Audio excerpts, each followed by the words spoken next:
Assalamualaikum. Waalaikumsalam. Selamat pagi anak-anak. Pagi, Bu. Bagaimana kabar kalian hari ini? Alhamdulillah. Alhamdulillah ya. Seperti biasa ya, sebelum kita melakukan pembelajaran, kita lebih baik berdoa dulu ya. Silakan ketua kelas untuk dipimpin berdoanya. And please, before study today, let's pray together. Start.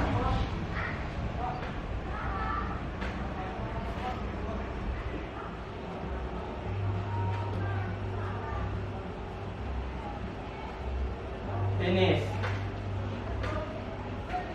Greeting to our teacher.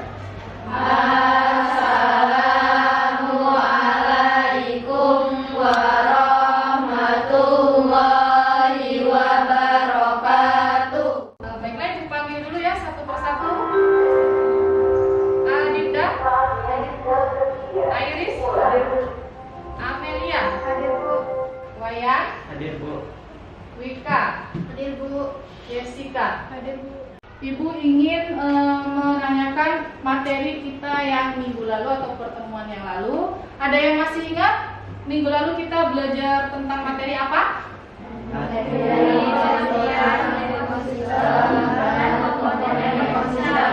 Ya, jadi kita minggu lalu mempelajari tentang pengertian ekosistem dan komponen ekosistem.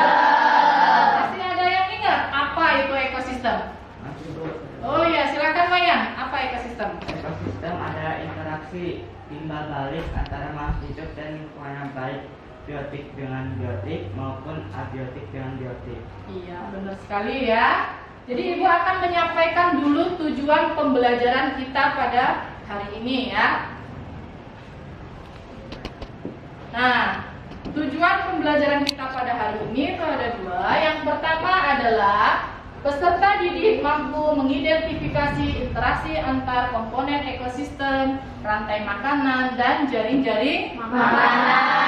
Dan yang kedua, peserta didik mampu menentukan solusi masalah pada ekosistem atau lingkungan.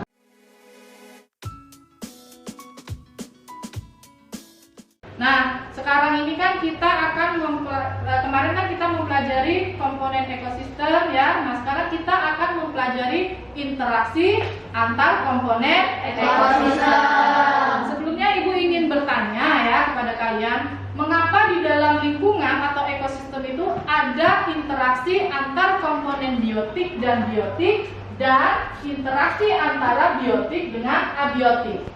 Ada yang bisa? Silakan, Sita. Berdiri ya. Silakan berdiri, Sita. Biar lebih kelihatan. Bahwa makhluk hidup tidak bisa hidup sendiri dan saling membutuhkan satu sama lain untuk bertahan hidup.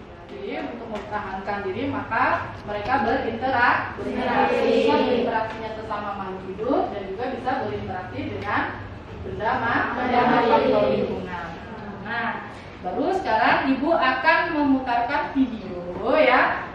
Nah, dari video ini kalian harus mengamati. Setelah kalian mengamati video tersebut ya, nanti ya kalian membuat rumusan masalah dari video yang Ibu tayangkan. Nanti rumusan masalahnya itu berkaitan dengan solusi apa yang akan kalian buat ya, kemudian hubungannya dengan interaksi itu apa. Jadi nanti kalian tulis rumusan masalahnya.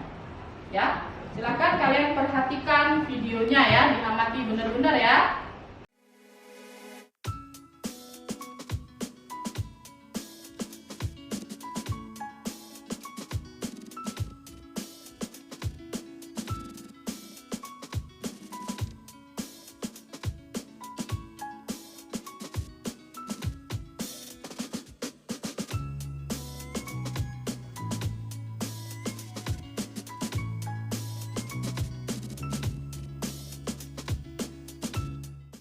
Hasil pertanian warga setempat, sawit banyak yang gagal panen hingga memicu penyakit gatal-gatal bagi para petani. Kondisi air sekarang, jadi yang dikeluhkan warga itu berdampak ke tanaman padi itu menjadi kering.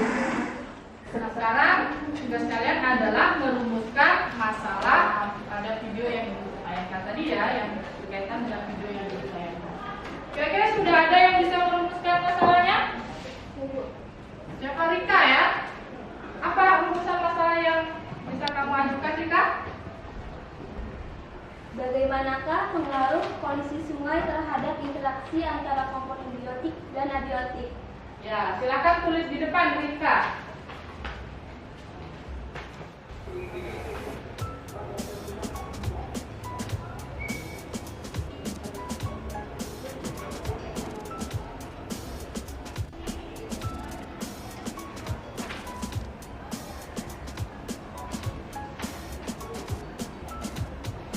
Silakan, apa?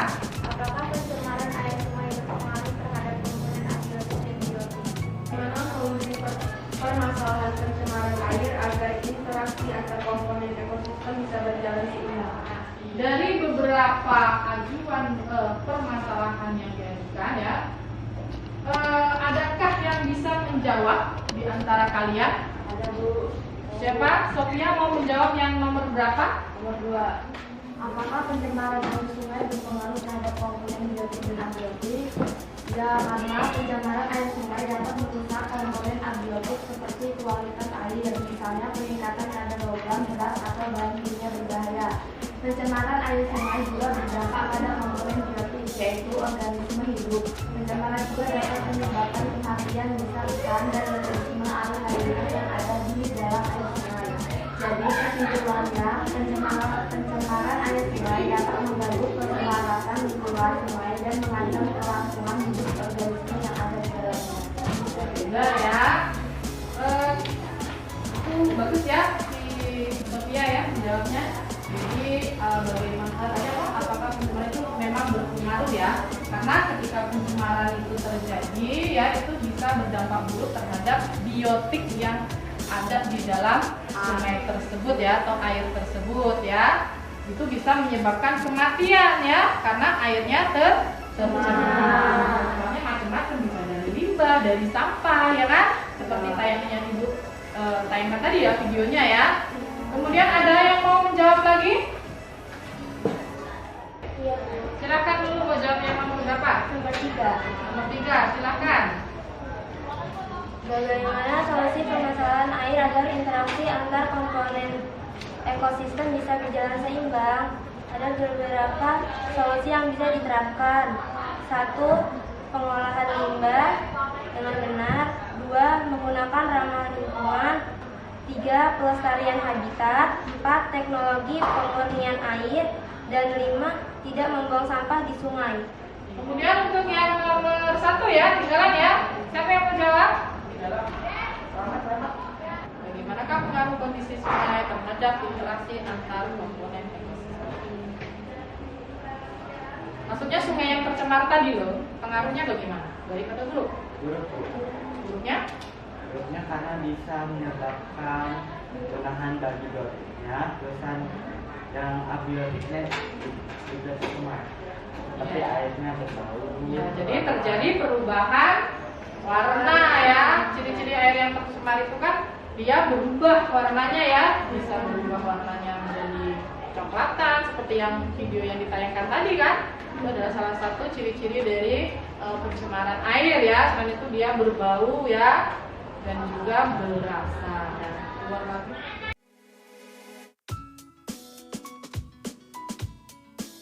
Sekarang Ibu akan membagi kalian ke dalam 6 kelompok ya. Jadi kelompoknya itu sesuai dengan yang Ibu pilih kemarin. Silahkan kalian duduk sesuai dengan kelompok yang sudah Ibu tentukan kemarin. Ini akan membagikan LKPD yang harus kalian isi ya. Jadi nanti dipahami dulu, dibaca dulu ya LKPD-nya.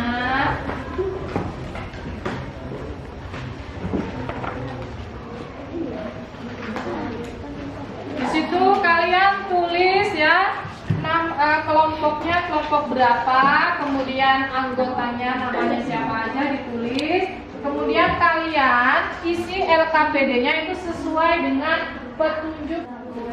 Silakan kalian baca-baca dulu LKPD-nya ya. Kemudian kalau memang sudah paham bisa kalian isi LKPD-nya.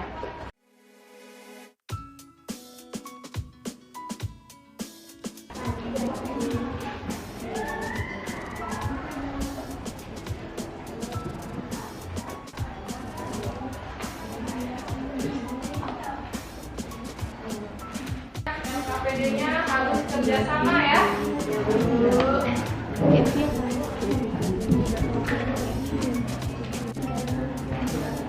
Langsung di sini kan ada kotak-kotak. Jadi di sini kamu baca dulu artikelnya. Setelah kamu baca baru kamu tentukan. Iya, dari sini karena pasti berkaitan dengan ya artikel. Jadi ya dulu nanti kan kalau yang beda yang ini yang sudah fase 3 ini sudah beda ekosistem. Kamu tulis di sini. Nanti ini juga tulisnya di sebelah sini.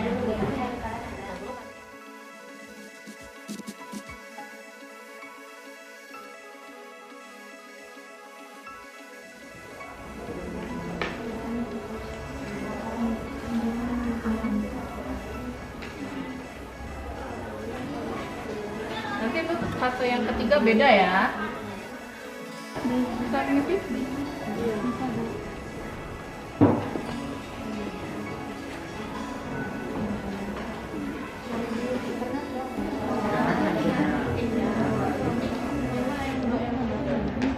Kamu lihat ini jawabannya dari artikel. Nggak boleh dari yang lain, kan ini kan beda-beda ekosistem. Jadi dari artikel itu kamu cari apa namanya komponennya yang ada. Ini nanti ini kalau yang ini sesuai dengan artikel ya jawabannya ya, nggak boleh ngambil dari yang lainnya ya. Ada flora dengan fauna itu kan berarti flora itu kan tumbuhan ya. Fauna kalau fauna itu hewan. Kira-kira apa sih bentuk faunanya?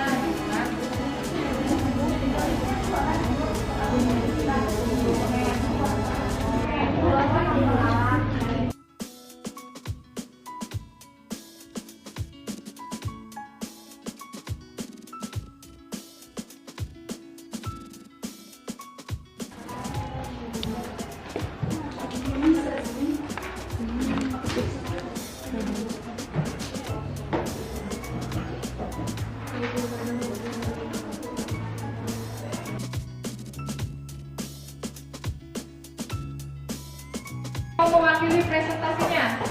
Ayo silakan. Di sini saya ingin menyampaikan hasil diskusi kelompok kami. Sebelum itu perkenalkan kami dari kelompok 6 yang beranggotakan saya, Wayan Nikola Saputra, dan rekan-rekan saya, Sita Arzaira, Rika Agesti, dan Jessica Zahra. Baik, saya mulai presentasi hari ini. Jadi setelah kelompok kami melakukan diskusi, kami sebagai kelompok 6 menemukan hasil permasalahan sebagai berikut. Yang pertama, bahwa interaksi biotik dan biotik maupun biotik dan abiotik dibutuhkan di sebuah ekosistem untuk menyeimbangkan ekosistem tersebut. Permasalahan yang pertama, bahwasanya jika salah satu rantai makanan dibasmi, maka akan menimbulkan ketidakseimbangan ekosistem. Penyelesaiannya, untuk mencegah hal tersebut dapat dilakukan dengan cara tidak membasmi predator alami secara berlebih-lebihan. Sekian hasil diskusi kelompok kami. Saya buka sesi tanya jawab dalam presentasi kali ini. Saya persilahkan bagi teman-teman semua memberikan tanggapan. Kami dari kelompok 5 ingin bertanya bagaimana cara mencegah terjadinya kerusakan ekosistem sawah. Predator alami secara berlebihan atau dengan cara tidak menggunakan pupuk kimia atau pestisida secara berlebihan. Gimana? Bisa diterima? Ya, kita bilang sekali. Ada yang lain mau menanyakan? Izin bertanya, Jika populasi tikus menurun, apa yang terjadi pada padi dan ulat? Adalah subur karena bangkai-bangkai dari tikus dapat menyuburkan tanah, sedangkan ulat mendapatkan kerugiannya karena ulat ini adalah predator dari tikus. Dengan terbasminya tikus, maka populasi ulat juga ikut menurun. Presentasi kelompok 6, saya dan rekan-rekan saya mengucapkan banyak-banyak terima kasih kepada teman dan Bu Putri. Selamat pagi. Jadi Wayan tadi menyampaikan bahwa ada beberapa masalah di dalam ekosistem sawah ya. Nah kemudian dia juga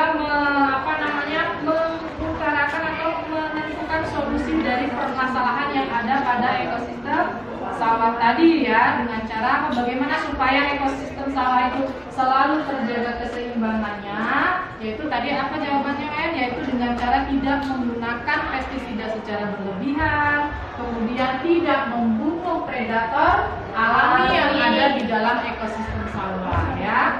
Jadi kalau misalkan ada petani yang dengan sengaja membunuh predator alami pada ekosistem sawah, ini dengan sengaja seperti itu, ini bisa mengakibatkan keseimbangan ekosistem itu menjadi tidak seimbang atau bisa rusak. Kalau sudah rusak atau tidak seimbang, ini bisa mengakibatkan interaksi antar komponen di dalam ekosistem pun tidak berjalan secara harmonis dan juga bisa tidak seimbang lagi.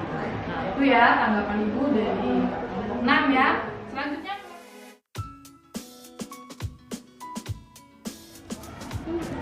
setelah menganalisis interaksi antar komponen di ekosistem sawah dan membaca informasi, maka buatlah rantai makanan pada ekosistem sawah. Yang pertama adalah padi, kemudian dipakan tikus, kemudian ular sawah, elang, dan pengurai. Jika populasi tikus dibasmi petani, maka apa yang akan terjadi? Populasi ular sawah akan menurun dan populasi elang juga akan menurun karena yang dimangsa berkurang satu, yaitu tikus. Oleh karena itu, ekosistem sawah belum stabil karena punahnya satu spesies. Kemudian, kesimpulan dari diskusi kami adalah, jadi pada dasarnya ekosistem sawah adalah ekosistem buatan manusia yang bertujuan untuk memenuhi kebutuhan pangan masyarakat. Tumbuhan yang dibudidayakan dalam ekosistem sawah umumnya merupakan produk pertanian seperti padi sebagai sumber makanan manusia. Maka dari itu, manusia dituntut untuk merawat dan menjaga keseimbangan ekosistem di sawah. Sebab bila tidak dijaga keseimbangannya dapat merusak ekosistem dan mengancam keselamatan makhluk hidup. Hari ini sudah cukup ya diskusi yang penyelesaian diskusi kalian sudah cukup dipresentasikan tadi ya, beberapa kelompok, kemudian ada yang menanggapi. Nah, di sini Ibu akan menanggapi atau memberikan analisisnya ya, bahwa tadi dalam ekosistem sawah itu kan ada beberapa bentuk interaksinya ya, seperti mutualisme, kemudian predasi ya, kemudian ada kompetisi ya, seperti yang ada di gambar LKPD tadi ya, dimana terdiri dari beberapa interaksi tadi ya. Kemudian bagaimana ketika sawah tersebut mengalami suatu kendala ya, atau hambatan atau ketidakseimbangan, itu biasanya disebabkan karena dari ulah manusia yang ingin mendapatkan keuntungan sendiri, sehingga dia merusak keseimbangan ekosistem di sawah. Contohnya tadi yaitu petani yang sengaja ingin membasmi tikus ya. Kenapa dia ingin membasmi tikus? Karena dia ingin mendapatkan hasil panen yang maksimal. Karena tikus ini merupakan apa? Tikus apa? Hama. Tikus itu kalau di persawahan, kalau menurut petani dia adalah hama yang memang harus dibasmi kalau menurut petani. Namun kalau dalam ekosistem tidak boleh salah satu komponen biotik itu harus dibuang atau harus dibunuh. Itu tidak boleh karena nanti ini akan berdampak buruk dengan komponen ekosistem yang lain. Nah, misalkan nih kayak misalkan tikus tadi dibasmi, yang mendapatkan dampak buruknya ekosistem komponen apa? Ular ya. Kalau sampai tikus tidak ada, ular mendapatkan makanan dari mana? Karena itu kan sudah satu rantai makanan dalam ekosistem sawah ya. Ya mungkin ada makanan yang lainnya, namun kalau misalkan ada tikus kan, maka rantai makannya akan berjalan dengan seimbang, begitu ya. Selain ular, apalagi dampaknya dirasakan oleh siapa? Elang. Nanti kan kalau tikusnya tidak ada, si ular ini nggak ada makanannya, ya kan? Kemudian setelah itu ular nggak dapat makanan, lama-kelamaan juga dia akan mati. Sehingga nanti nggak ada ular, elang makannya apa? Gitu loh. Jadi makanya di sini salah satu komponen ekosistem itu tidak boleh ada yang hilang ataupun mati. Selain itu juga, populasi antara komponen ekosistem juga itu tidak boleh ada yang mengalami peledakan populasi. Apa peledakan populasi? Maksudnya dia pertumbuhannya itu sangat pesat. Biasanya kalau dalam ekosistem sawah ini yang pertumbuhannya sangat pesat apa? Tikus. Bahaya nggak kalau misalnya tikus ini pertumbuhannya sangat pesat? Bahaya. Nanti dampaknya kemana? Ke padi, sehingga petani mengalami gagal panen, ya. Jadi kalau bisa, yang namanya di dalam suatu ekosistem itu interaksi antara komponen biotiknya itu harus berjalan seimbang. Tidak boleh ada yang mati, tidak boleh ada yang mengalami peledakan populasi. Paham sampai di situ? Nah, kemudian di situ kan tadi kalian mengutarakan atau mengajukan beberapa solusi-solusi supaya ekosistem sawah itu selalu terjaga keseimbangannya. Tadi yang pertama apa? Tidak menggunakan pestisida secara berlebihan. Karena nanti dengan menggunakan pestisida secara berlebihan itu bisa menyebabkan ada hama yang akan kebal terhadap pestisida tersebut. Ya, jadi dosisnya itu karena petani ini pengen cepet-cepet mati tuh hamanya, maka dia menggunakan pestisidanya secara dosisnya berlebihan. Justru nanti ini dampak buruknya akan ada hama yang akan kebal dengan pestisidanya. Jadi makanya ada kan kalau misalkan nih di rumahmu ada rumput misalnya, tadinya dibasmi dengan disemprot pakai pestisida, mati pertamanya, tapi kamu terus lama-lama akan tumbuh rumput yang kebal. Disemprot pakai pestisida dia tidak akan mati, itu ya. Kemudian yang kedua apa tadi? Tidak boleh membunuh predator alami. Predator alami di ekosistem sawah itu apa? Ada ular, ada tikus, ya, ada elang. Mereka kan predator yang memakan. Jadi tidak boleh ada salah satu yang dibuang atau dibunuh. Karena ini nanti akan mempengaruhi komponen-komponen biotik yang lain. Itu adalah upaya untuk menjaga keseimbangan ekosistem di dalam sawah, ya. Mungkin itu analisis yang Ibu sampaikan dari pembahasan diskusi kalian, ya. Sekarang ya. Jadi Ibu akan menyimpulkan keseluruhan pembelajaran kita pada hari ini. Nah, pada hari ini kita akan mempelajari tentang interaksi antar ekosistem, interaksi antar komponen ekosistem, ya. Nah, interaksi antar komponen ekosistem itu ada dua. Yang pertama adalah interaksi antar komponen biotik dengan biotik. Yang kedua, interaksi antara komponen biotik dengan abiotik, ya. Nah, kemudian untuk interaksi biotik dengan biotik itu ada 6 tipe interaksinya. Masih ingat apa aja? Yang pertama simbiosis mutualisme, yang kedua komensalisme, yang ketiga predasi, yang keempat apa? Predasi sudah, kompetisi, yang kelima alelopati, dan yang keenam kompetisi. Itu merupakan tipe-tipe interaksi dalam komponen biotik dan biotik. Jadi sesama makhluk hidup yang berinteraksi, ya. Nah, kemudian di sini untuk jaring-jaring makanan dan rantai makanan. Jaring-jaring makanan dan rantai makanan itu termasuk ke dalam tipe interaksi, masuknya yang kemana? Rantai makanan dan jaring-jaring makanan. Ke mutualisme? Kemana? Ke predasi. Kenapa ke predasi? Karena predasi itu adalah apa pengertiannya? Ya, ada pemaksa, ada yang dimaksa, ada predator dengan ada yang dimaksa. Jadi yang namanya rantai makanan itu kan proses makan dan dimakan, ya kan? Dalam suatu makhluk hidup. Jadi makhluk hidup ini saling memakan, ya, saling ada yang dimakan, ada yang dimakan. Makanya hubungannya namanya predasi. Kalau jaring-jaring makanan ada yang tahu pengertiannya? Kalau jaring-jaring makanan itu kumpulan dari beberapa rantai makanan, ya, yang saling berhubungan, ya, dan saling tumpang tindih, itu jaring-jaring makanan, ya. Kemudian ada beberapa macam ekosistem yang kalian pelajari tadi. Ada berapa macam ekosistem?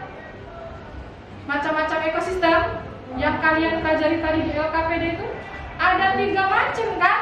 Yang pertama tadi seperti yang ditayangkan di video itu ekosistem apa namanya?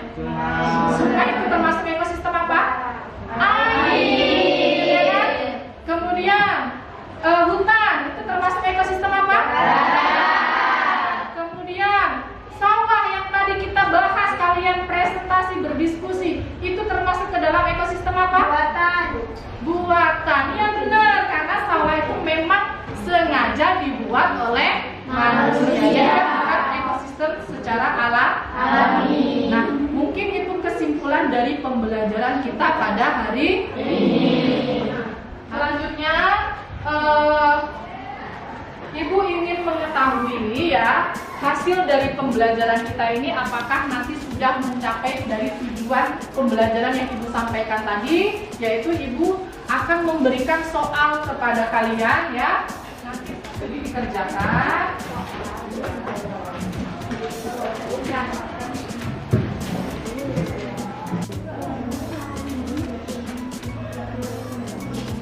Tulis nama, jangan lupa nama.